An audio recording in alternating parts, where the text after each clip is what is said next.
adjust with our latest day-to-day life. I hope it will be very useful for you. I think she expect it must be an interactive session. She have some slides related to interaction also. Kindly be interacting with the students.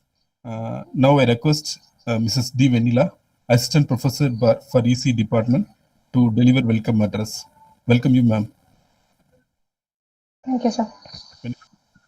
Very good morning to one and all present here.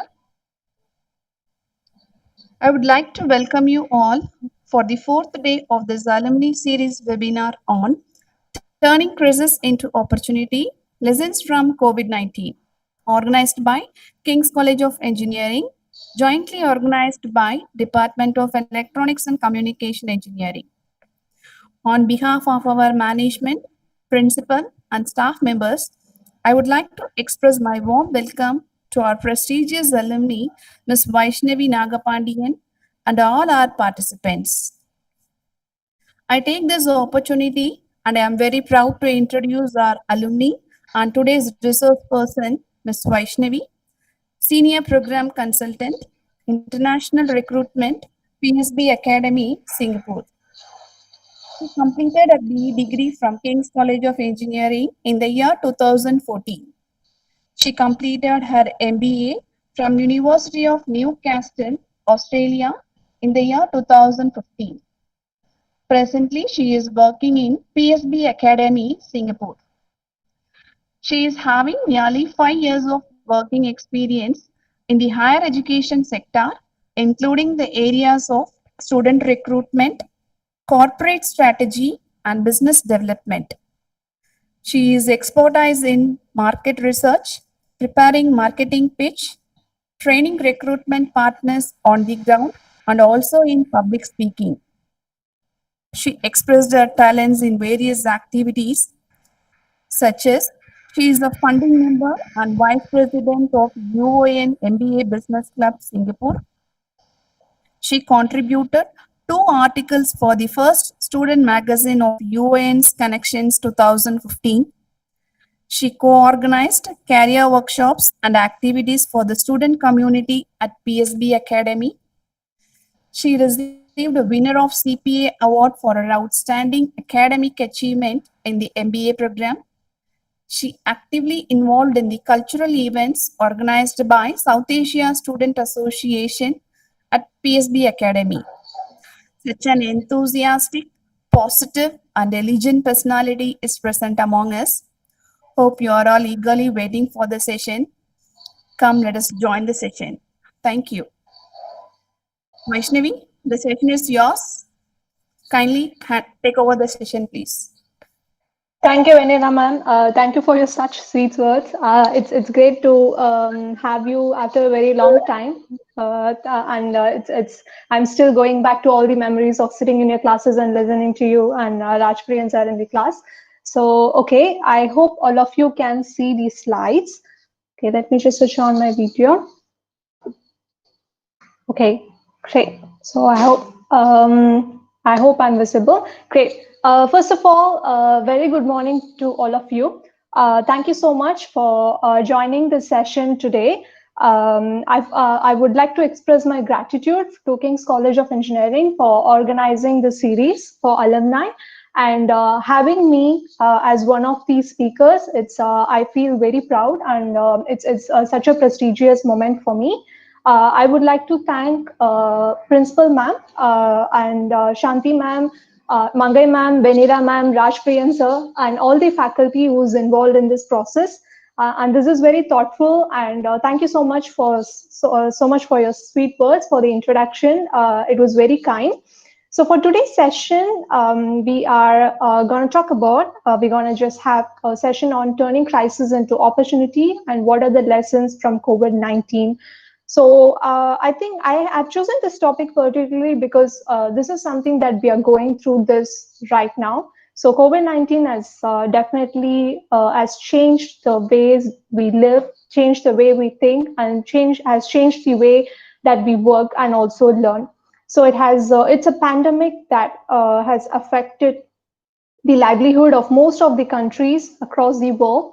But as an engineer and as an entrepreneur and as a person, you would have to change any crisis into opportunity. So I would have to instill that positive thoughts among all of you, because you are the younger generation and you are like what India's tomorrow. So if we don't have the positive thought, it would be unable for us to succeed. So I don't want the deterrent to be what you're going to achieve in the future. So I thought this is something could be a good takeaway for today's session. A little bit of background about myself. So I think Vanilla ma'am have mostly briefed about me. She has given a very quick and excellent summary of what I have been doing.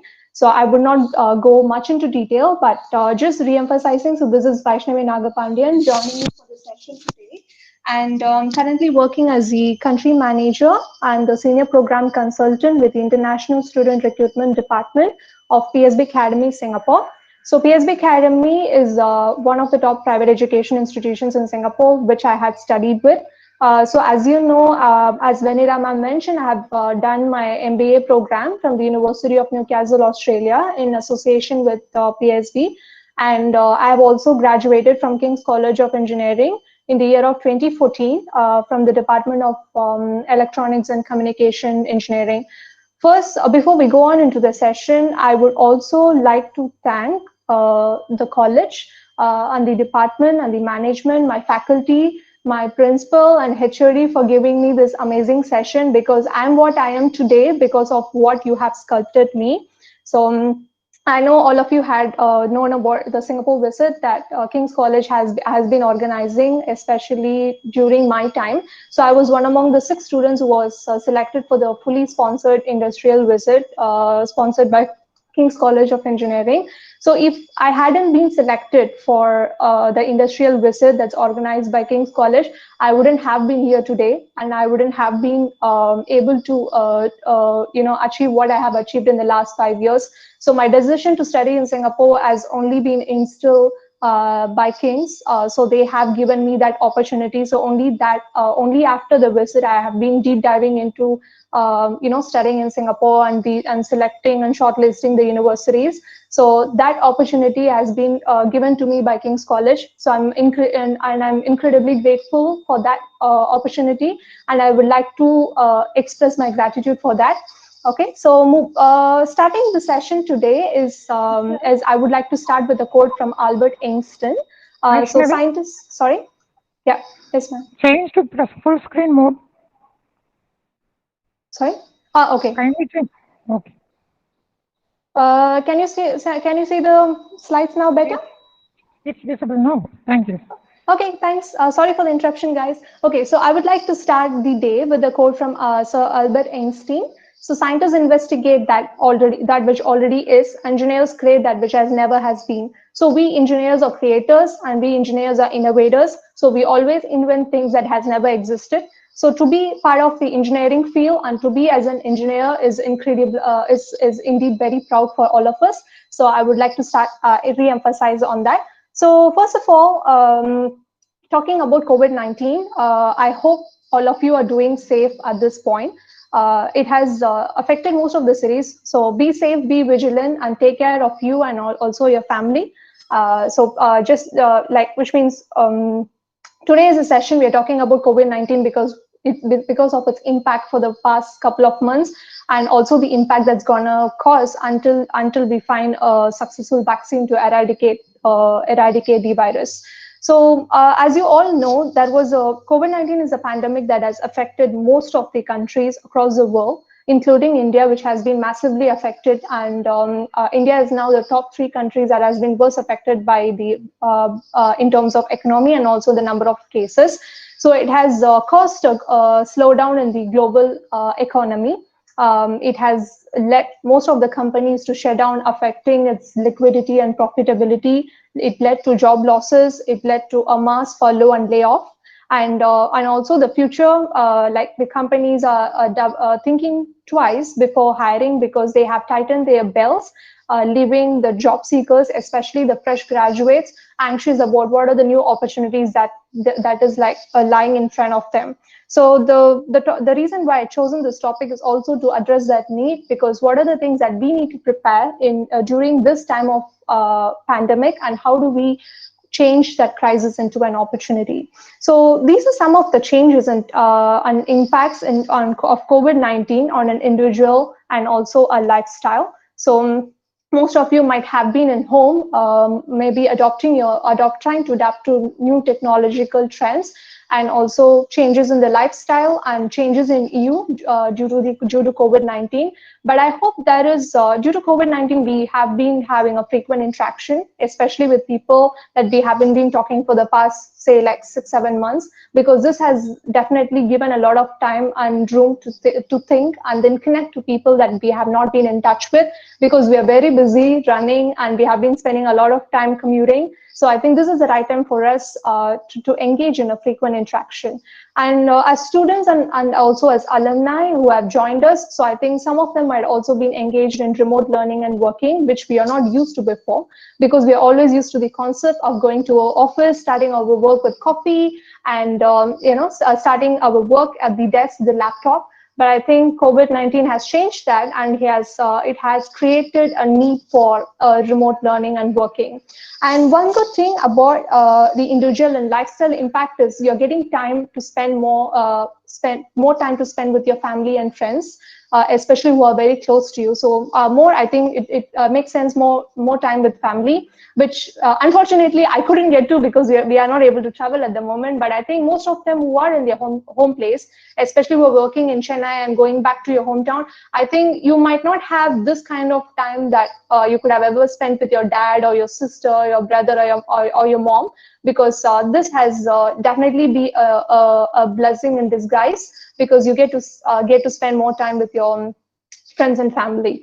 And second, and thirdly, like it's more, it has also given an opportunity to grow your hobbies, and also to like spend more time on leisure and also a personal development. So for me, I have few hobbies that I pursue usually. So I think I was taking this a bit of time to pursue my hobbies that I had liked. So I hope it's the same from with all of you as well, because I think this has been the right time for you to spend more on self-care and personal development.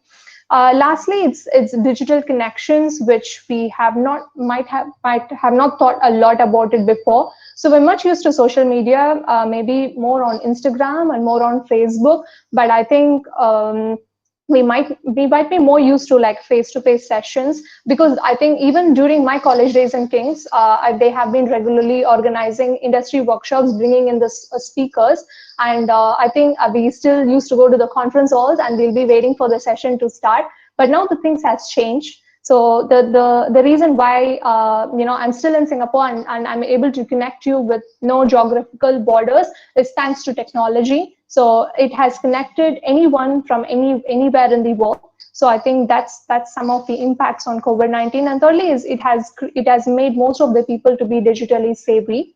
I have been noticing, because my mom is also used to be like a person who uses you go to banks and then you like get the transaction done and everything. Now she has become so smart in using UPIs and also GPay and iBanking. She has become a more expert than me. So these are some things that that has impacted by COVID-19, and I feel this is definitely a positive impact, because the digital connections have made the world smaller, making it more accessible, and has provided more opportunities to connect. So moving on to the next slide, just give me a minute.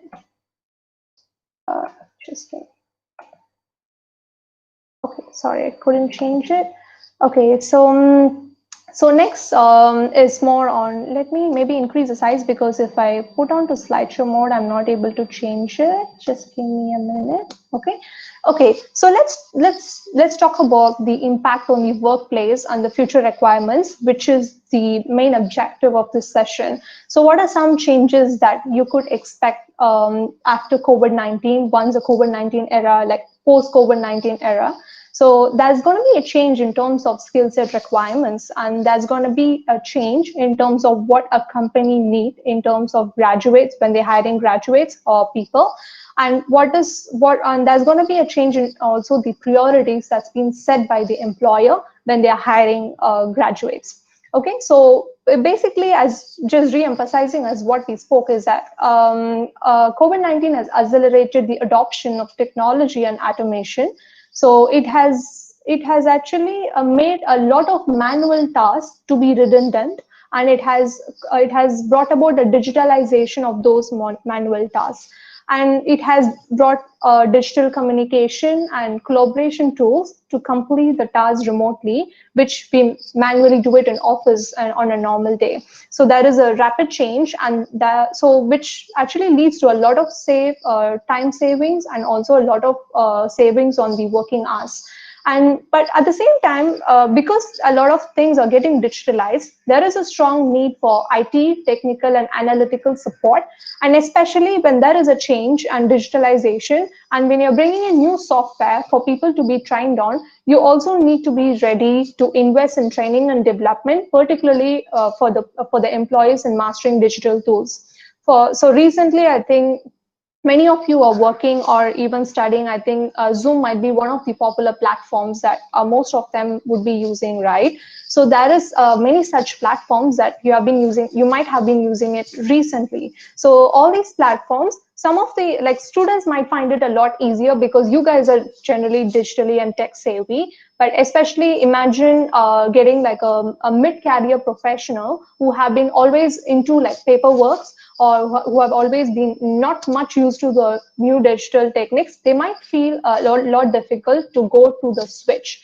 Going from a classroom-based teaching to a fully digital powered teaching might also be difficult for most of the faculty and teachers to adopt, because it's a massive disruption and a massive change. So the company should, as it has actually led to most of the companies to invest heavily in training and development, particularly in getting the people to be comfortable and also to master these kind of digital tools. So that's something. So yeah, so I came across this infographic, or you could say a meme type in LinkedIn. So they have a question: who led the digital transformation in your company?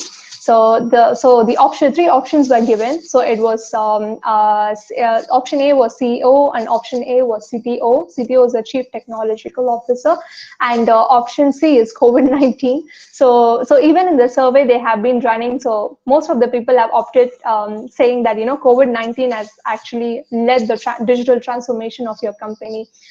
Because that change, whatever that COVID-19 has brought about, especially in digital technology, is massive.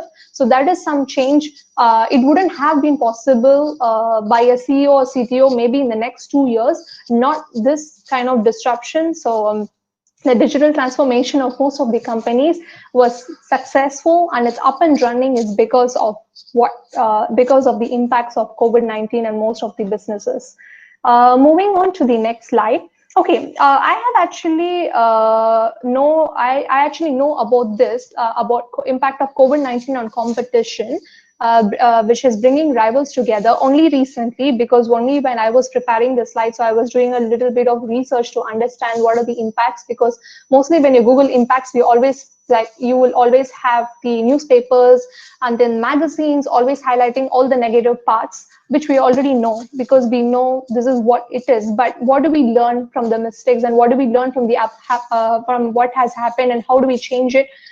Is something that not many of the articles do highlight it. So that's why I specifically chose this topic, because it's important at this point.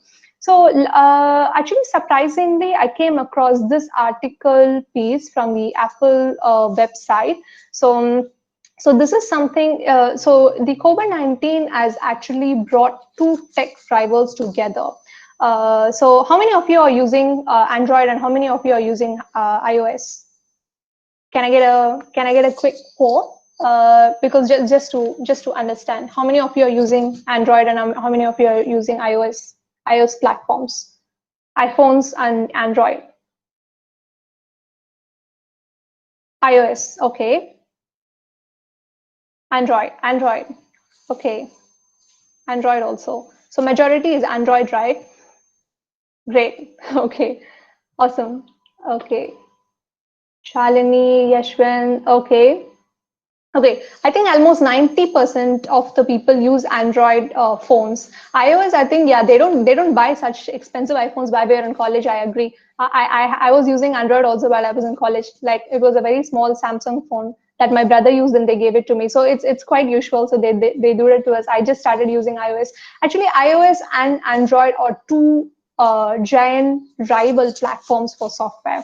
So you can't, I would never in my dream, I would have imagined Apple and Google working together, especially when they are such huge tech giants and they have fierce competition, especially like, which is better, the iOS is better, Android is better. So you always have comparative articles that, that says Android is better because of this, iOS is better because of the security. So you have a lot of articles discussing that.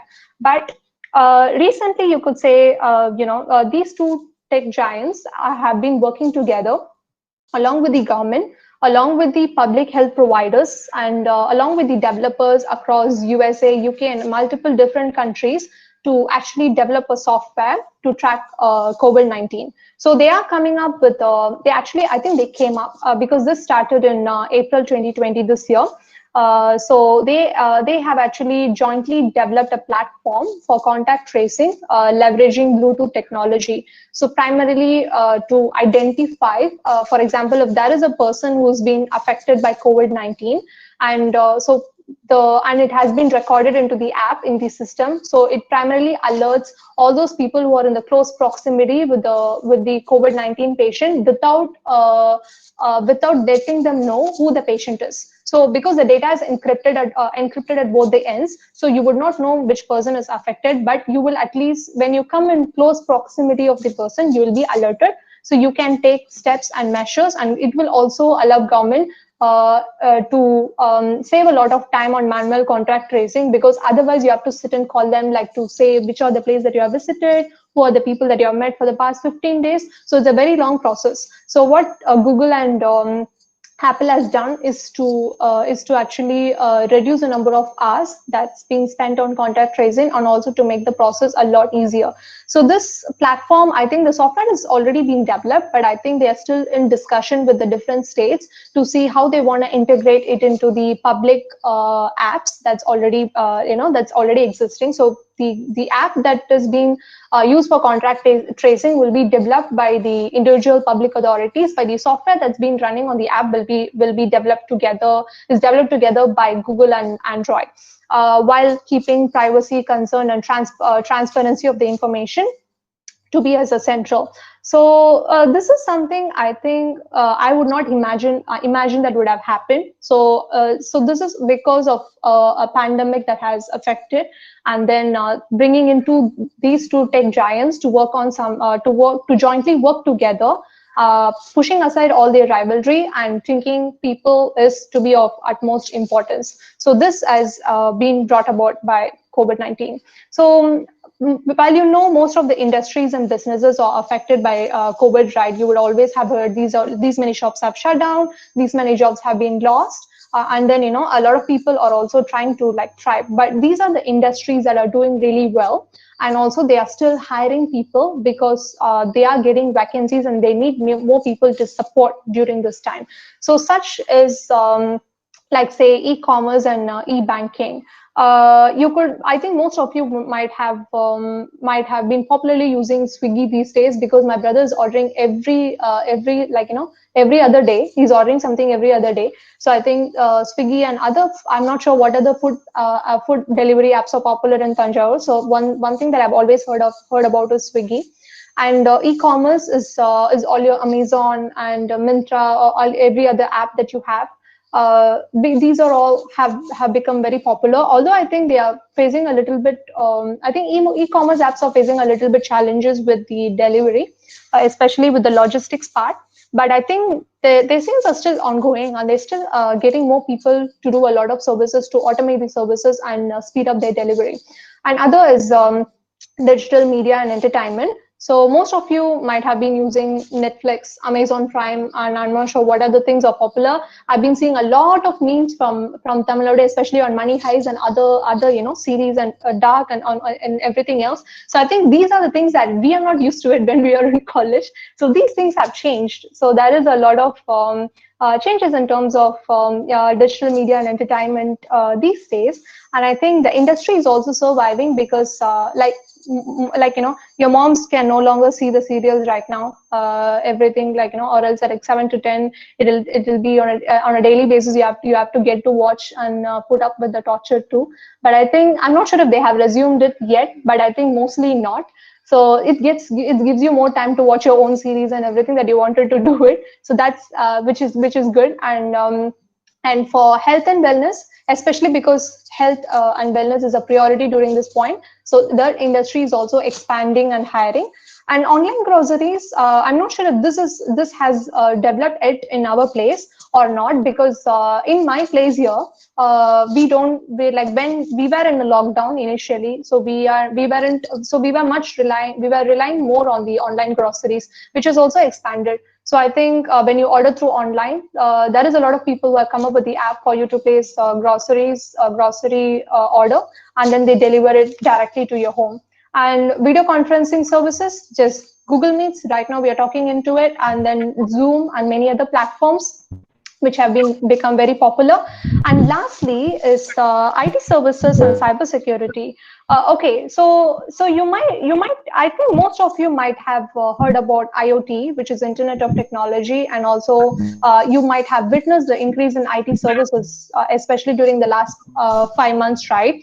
So the more you get digitally connected, the more you are exposed, and the more there is a chance for phishing attack. So which is like some hackers can actually, you give them a chance to hack into your account. So for those reasons, I think even Zoom was slammed so much initially because of the cybersecurity issues that most of the users have complained about it.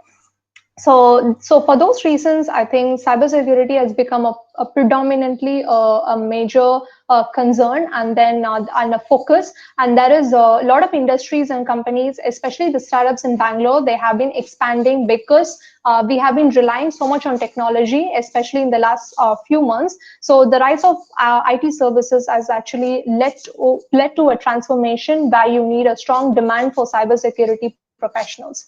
So in fact, for Singapore, the two directions that the government always focus on is the analytics and the cybersecurity, even for India, right? Because we have this Digital India initiative.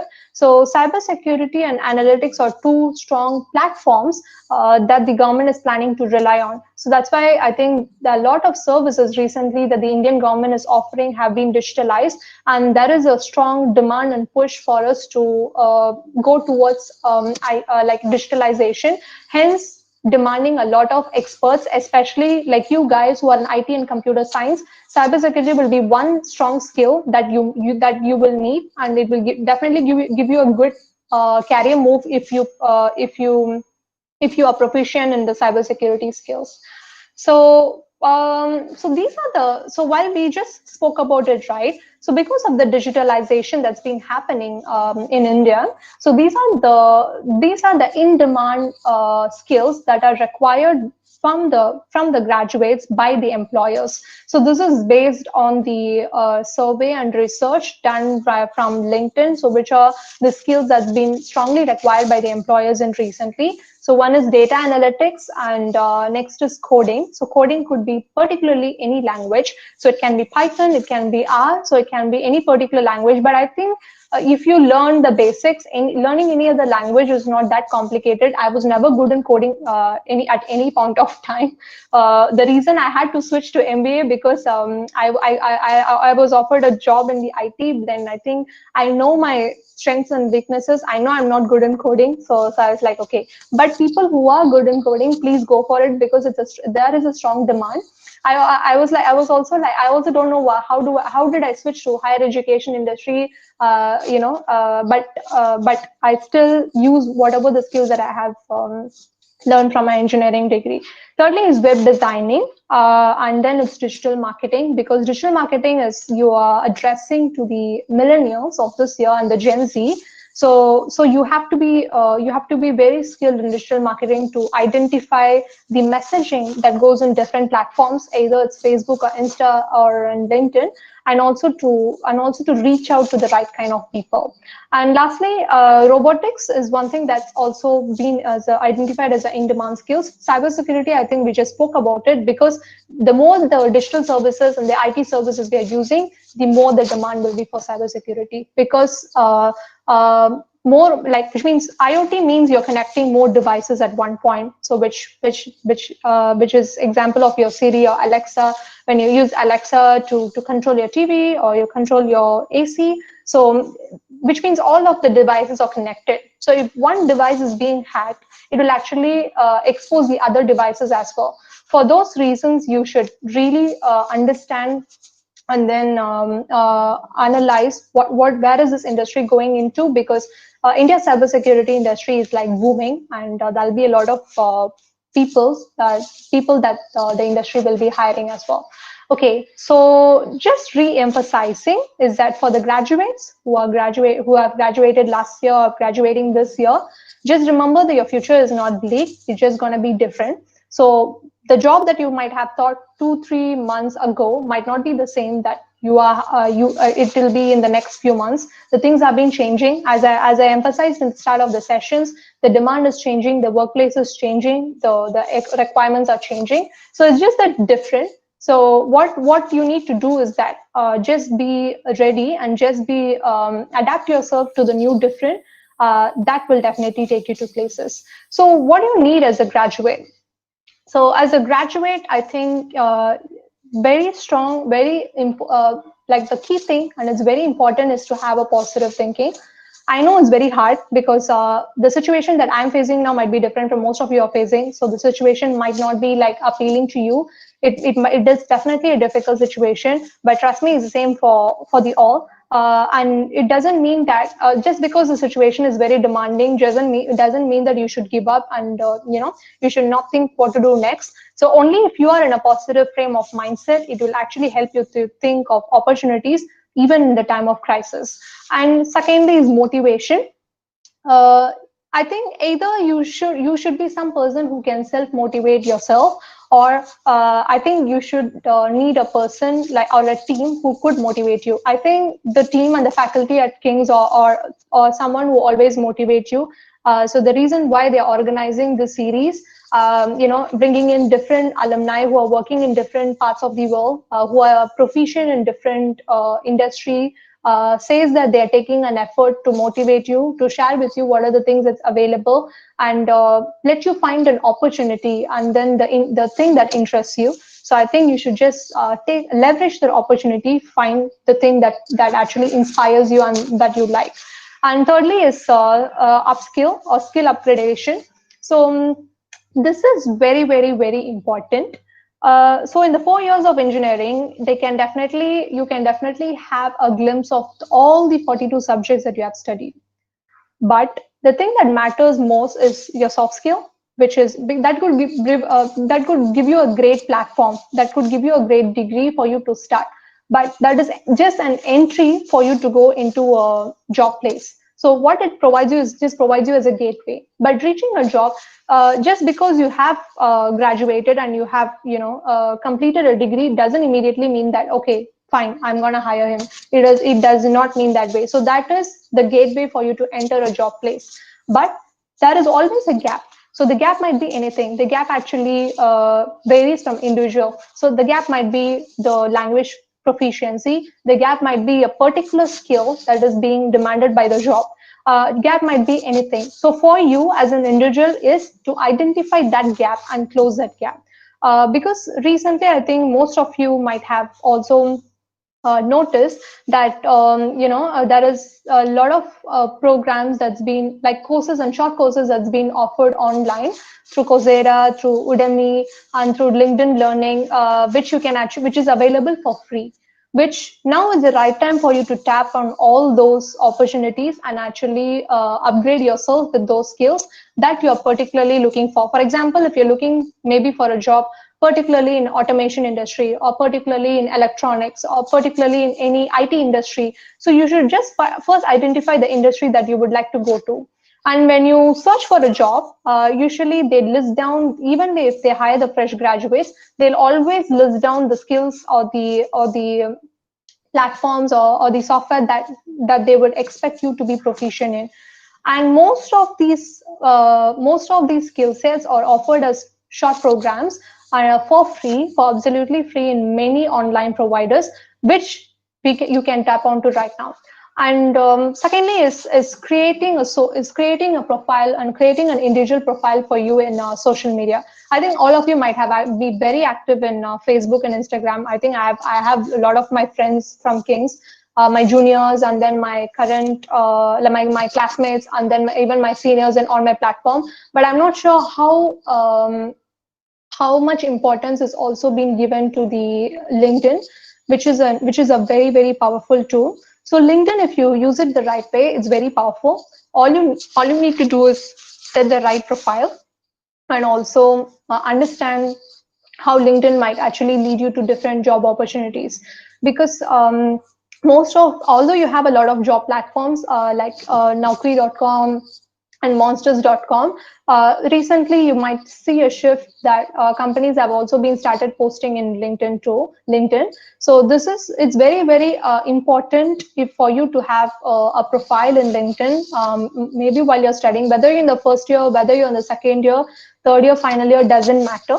So all you need to do is start early, build your connections, build your network, reach out to the people, especially connect to the HR professionals, connect to the industry that you want to work in. So only then it will provide you more insights on what are the skills that you need to achieve and what are the skills that you need to upgrade.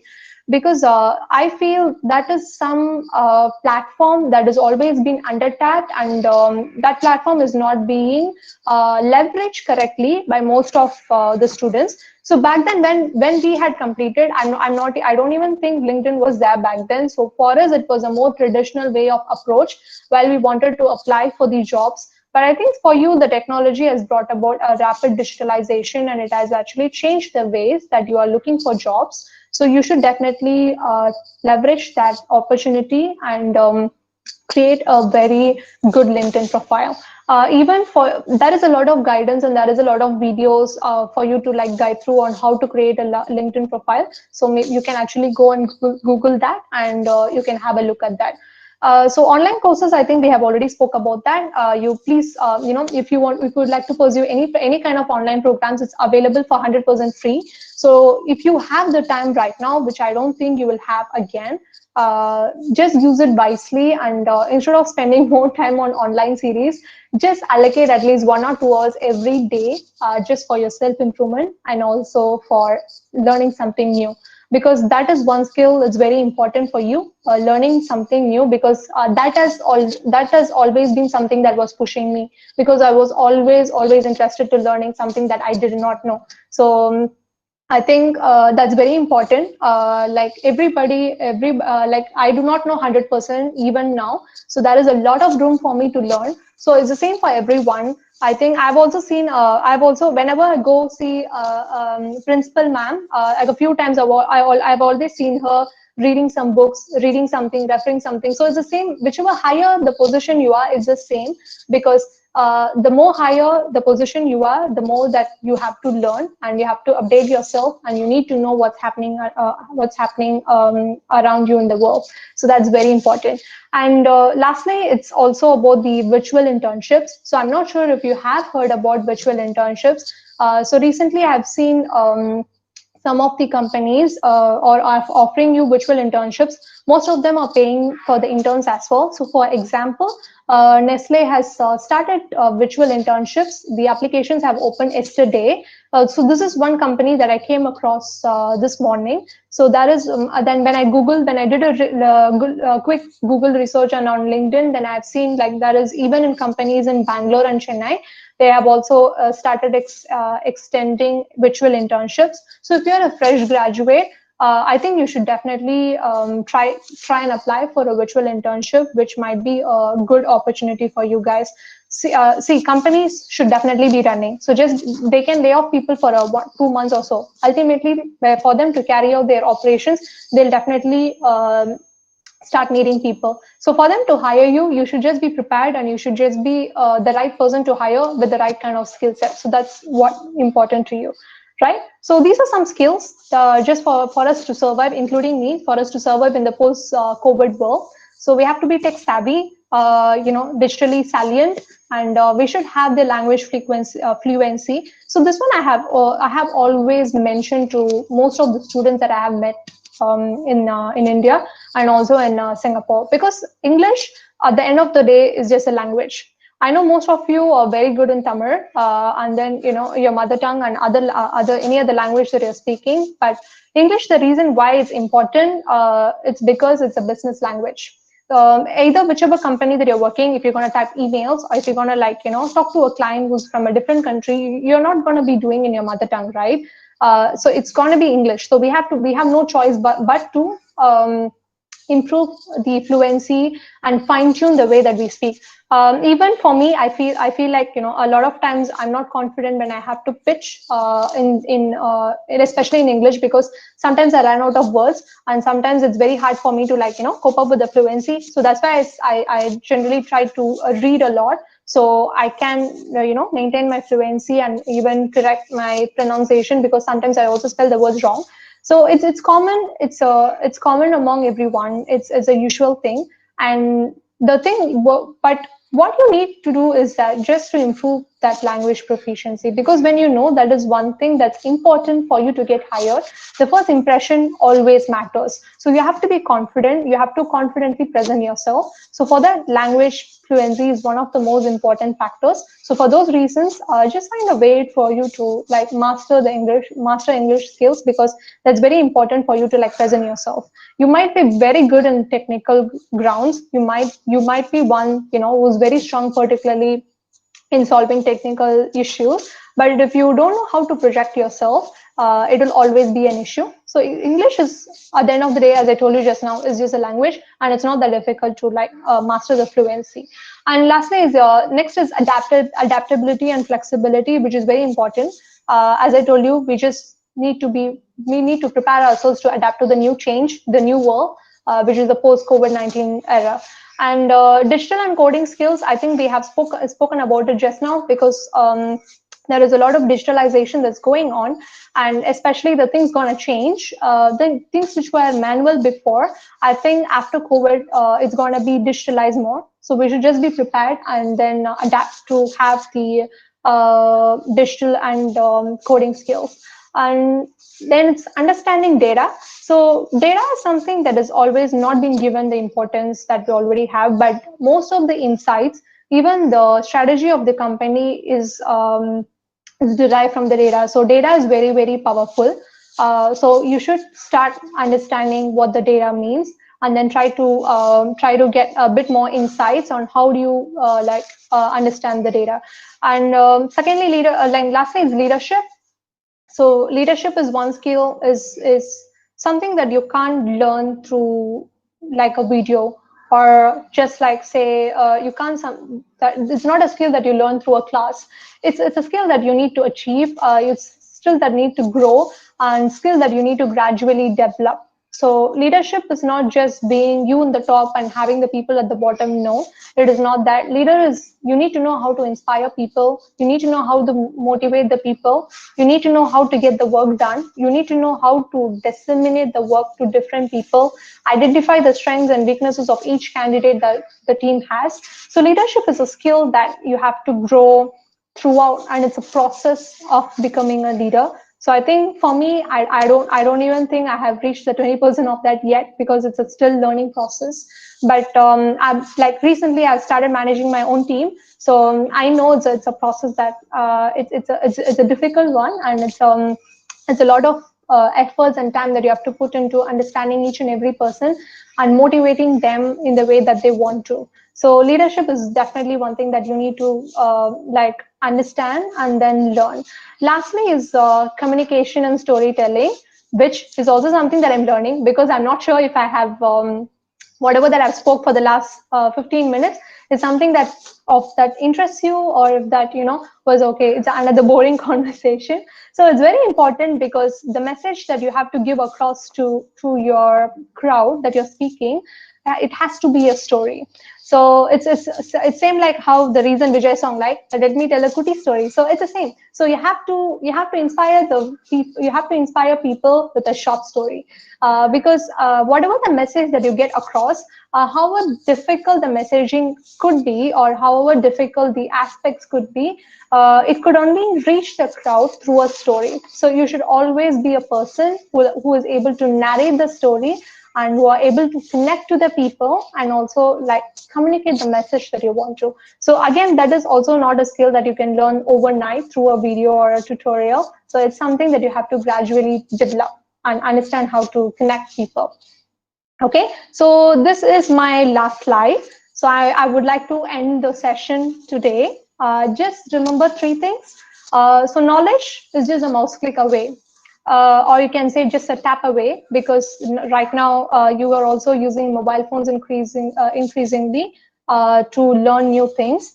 So please do not waste this time. You will not get this time again. So once I think the pandemic is over and this COVID-19 is over, world will start running and evolving with 2x and 3x speed to catch up with whatever that they have lost for the 6 months. So you're gonna adapt to the new fast-paced world. So until then, slow down, just breathe, enjoy this time that's been given to you, and then spend more time on yourself, spend more for personal care, spend more for personal development, learn a new music instrument, listen to music.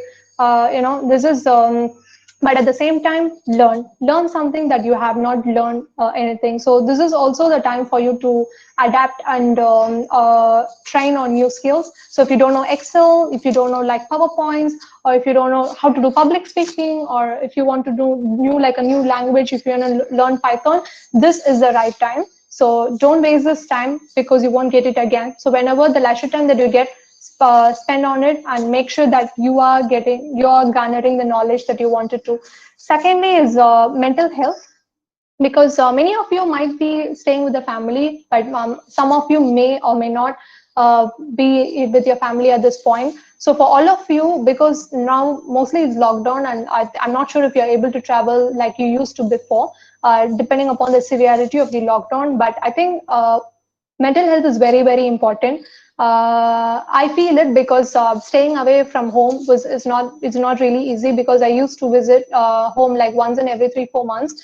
Now, not coming back to Tanjavur for a longer time, I think it's definitely taking a toll. So it's very difficult. So I'm coping up, and then I'm focusing on a lot of things during this time to like keep myself busy. So you should understand that mental health is very, very important for you, and also for the people around you. So focus, spend some time on meditation. I think it helps. I think maybe you can do yoga, and maybe listening to a more calm music. So don't enter any negative thoughts enter you. It will always be there, but just find a way to eradicate those negative thoughts. You have to always be positive, because nothing is impossible in this world. So you should just put your heart and soul into it to achieve something. So I don't think so. Never give up is what I wanted to emphasize, because you always need to have a positive mind. Once you have a positive mind and set your heart to something that you want to achieve, I feel you will definitely do it. So yeah, please focus on your improving and enhancing your mental health. Lastly, spend more time with your family. Eat all those things that you have always liked. You can ask your amma to do the sweet dishes that you always wanted, and you can help her, and then you can spend more time with your sister or brother, helping them in the kitchen, spend more time with them on playing. You can, this is the right time for you to spend time with your family. So you might have actually, even though you're staying at home or you might have been working in Chennai or Bangalore, I think you might have missed a lot by not spending time with them. So this is for you to understand what they're doing, and then how they have changed in the last few years that you have not noticed them, that and you haven't really spent so much time with them. So this is the time for you to actually notice them, and then see any changes and support them, and then spend more time with them, and enjoy this precious time which you will not get it again.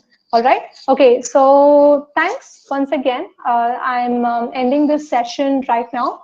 I hope I did not bore you guys, and I hope there was at least a little one takeaway for you to take this session.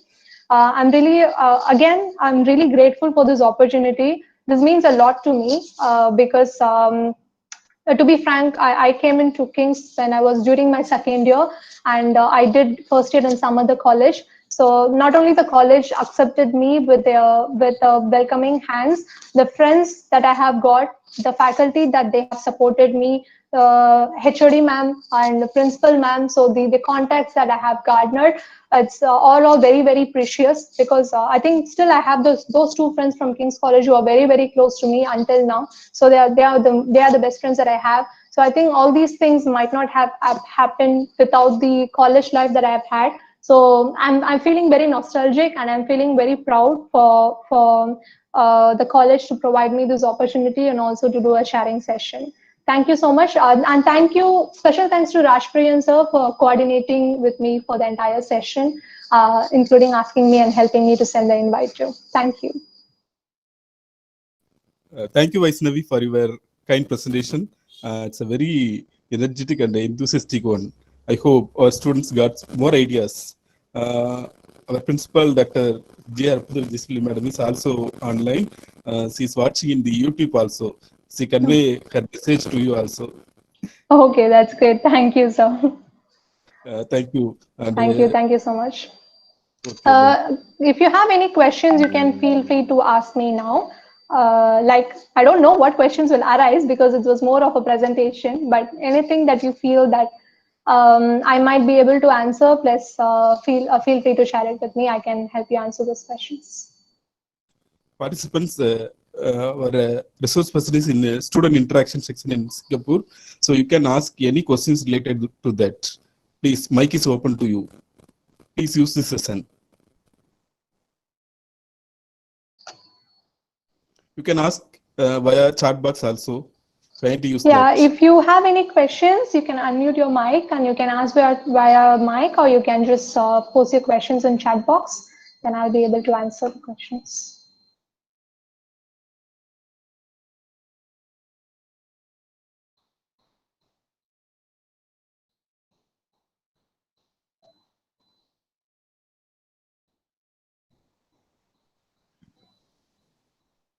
Okay, Vaishnavi, it's okay. Thank you.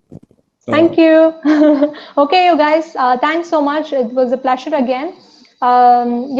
See you once again soon. And all the best. Take care and be safe.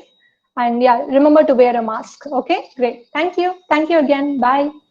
Now request Vidyasri finally received to deliver a vote of thanks. Vidyasri, please.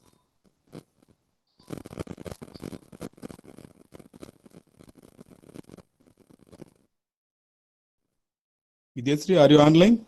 Yes, sir, I'm in online. Yes, proceed. A very good afternoon to one and all present here. I deem it a great honor to propose the vote of thanks to all who have helped us in making this webinar such a resounding success. First of all, I would like to propose a hearty thanks to our speaker, Ms. Vaishnavi Nagapandian, Senior Program Consultant, Singapore, for making excellent presentation and making the seminar interesting and meaningful for the current situation. We had a great time with you, ma'am. Next, I would like to thank our management, principal ma'am, and our HOD ma'am for providing their encouragement and support. I would like to express my thanks to the coordinator, Mr. P. Rajapriyan sir, and Mr. J. Niranjan Samuel sir for conducting this useful webinar series. Last but not least, I would like to thank the active participants for their patient listening. Thank you all. Stay home, stay safe.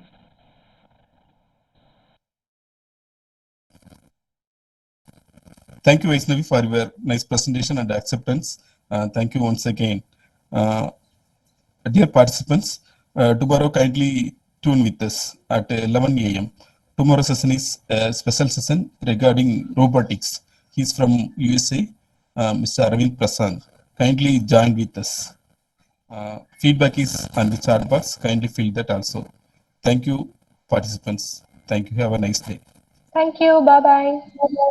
Thank you.